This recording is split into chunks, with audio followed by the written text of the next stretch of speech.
Hi friends, అందరు ఎలా ఉన్నారు? బాగున్నారా? బాగానే ఉన్నారా? పిల్లలు అయితే ఇంకా రాలేదు. టైం అయితే 8 అవుతుంది. స్కూల్లో అది ఇక గుర్తు రాదు సడన్గా. ఓషన్ పార్క్ వెళ్ళారు పిల్లలు.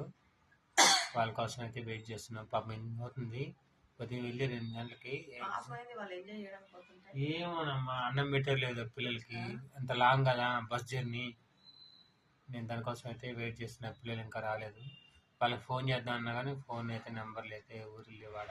సెల్లులు తీసుకెళ్ళలేదు. ఇంట్లో ఒక సెల్ ఉంది కానీ ఆడుకోనికి పోయినా మరి ఇంతసేపు అయితే రాలేదు. దిగిన వచ్చేటోళ్ళు కదా, త్వరగా రాలేదు పిల్లలు. పిల్లలు రాకపోతే నాకు ఎట్లా ఉంది. రాగానే ఇంటికి రాగానే అయితే పిల్లల్ని చూడాలి నేను రోజు. నాకు అట్లా ఉండేది. పిల్లలు రాకపోతే ఎట్లా ఉంది. వెయిట్ చేస్తున్నాను పిల్లల కోసం. ఎప్పుడు వస్తారో. టైం అయితే 8 అవుతుంది. 9:30 లేదా మధ్యాహ్నం. ఓకే ఫ్రెండ్స్, ఇది అయితే చిన్న క్లిప్ తీసాను.